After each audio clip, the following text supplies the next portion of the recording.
riddle me this. What do summing two numbers, sorting a list, or even solving tic-tac-toe have in common?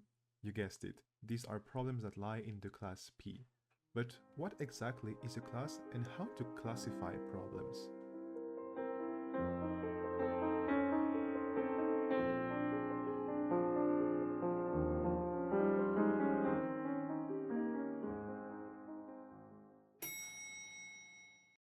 Now that we know how and why Turing machines are the best model to study computational complexity, we will use them to do something that complexity theorists love the most, and that is the most fundamental and interesting part of it, which is classifying problems.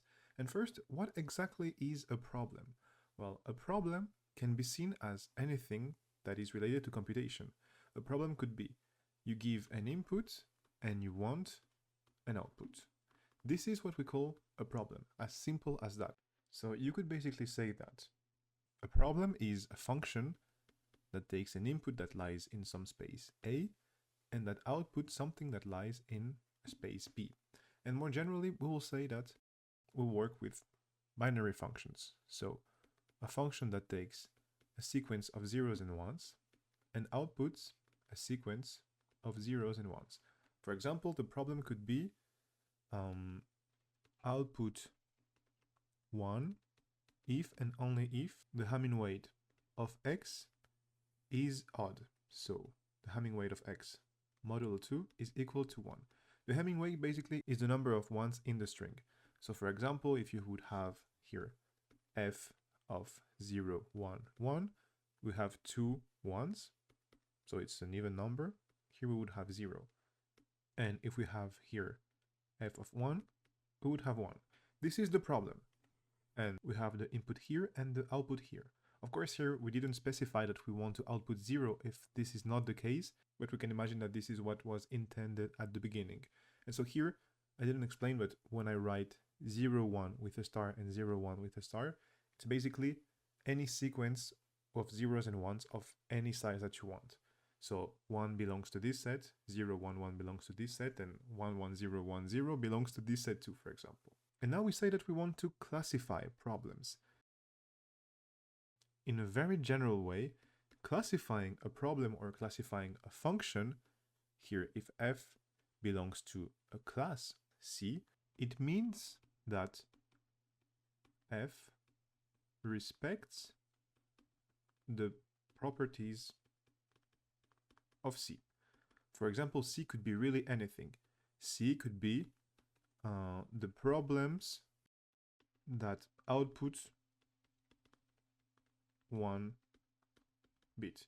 But this kind of class is not very interesting. We are more focused on what we call complexity classes. And so complexity classes, as the name says, are related to complexity. It could be time complexity, space complexity, and in most of the cases, we will talk about time complexity. And to measure time complexity of a problem, it's really good to talk about how fast a Turing machine can solve the given problem. And so it's more interesting to see the class C as being, for example, there exists a Turing machine that computes f in some time or some space.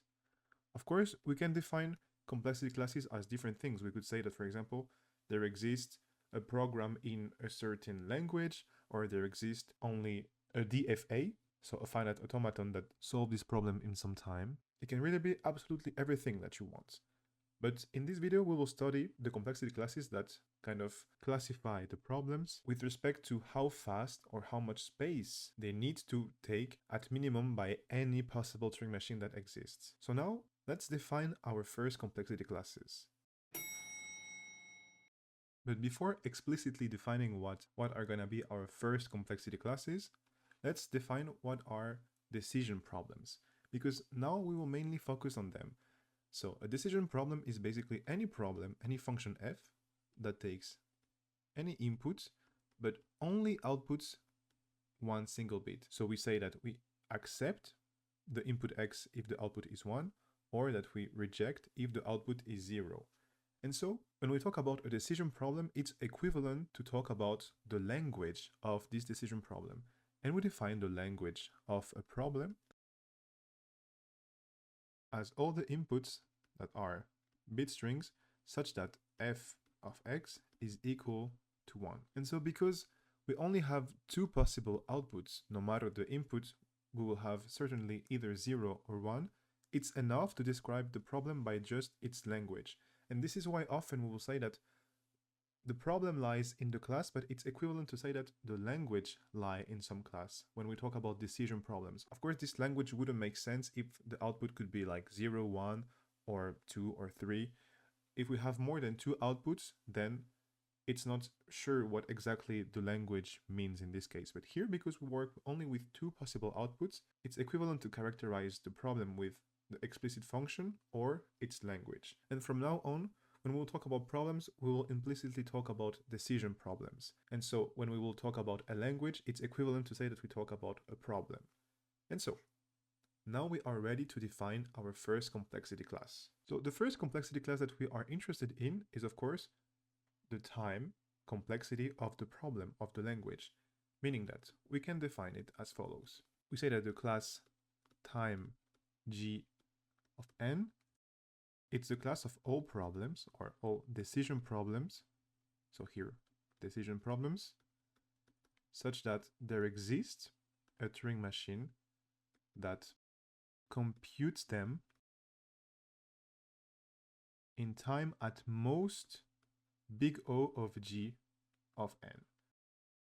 It could be, for example, just n, or even log n, or even here, n squared. Of course, here, you know that log n is smaller than any polynomial. So if we care only about log n time, well, of course, the definition of the Turing machine will be really important. But if we talk, for example, about, let's say, exponentials, of course, exponential times a polynomial will still be exponential. So here, no matter the definition of the Turing machine, your problem will still lie in 2 power n.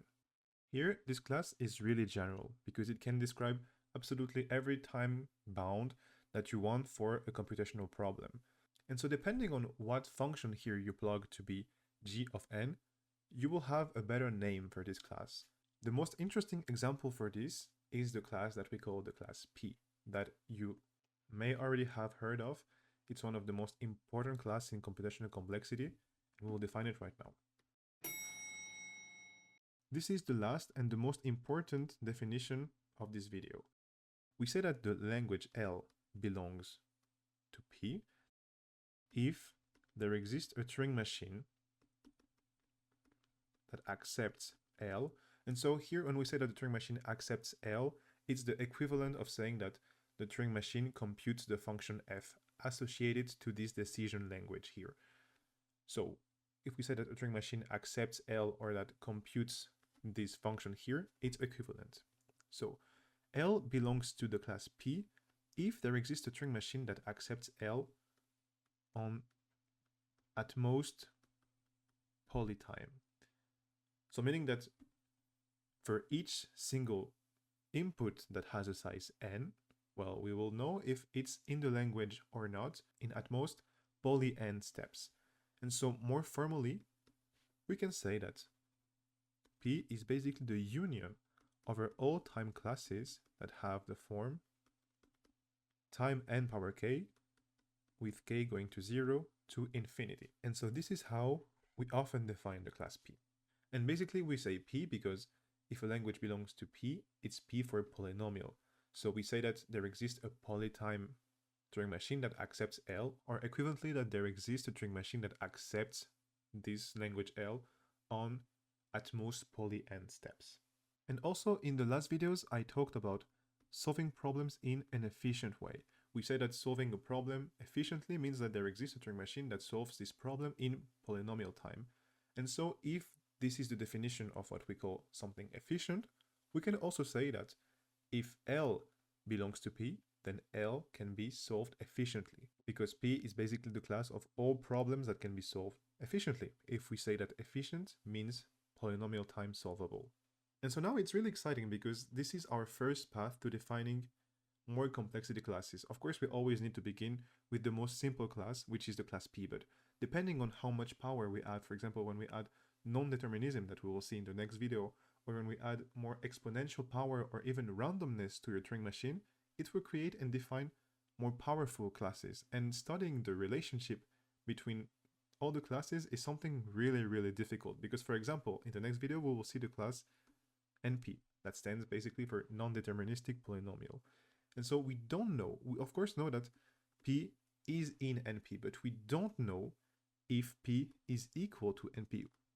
We are mostly sure that it's not the case, but we don't know how to prove it. And complexity theorists have this passion for defining more and more complexity classes to hope to find a way to separate the class, but in most of the cases it's really a difficult task to separate them and to establish strong relationship between these classes. But now, for this video, we are done. We know what is the class P, we know how to classify functions or problems in a more general way, and we are finally ready to study more complexity classes. And so, see you for the next video.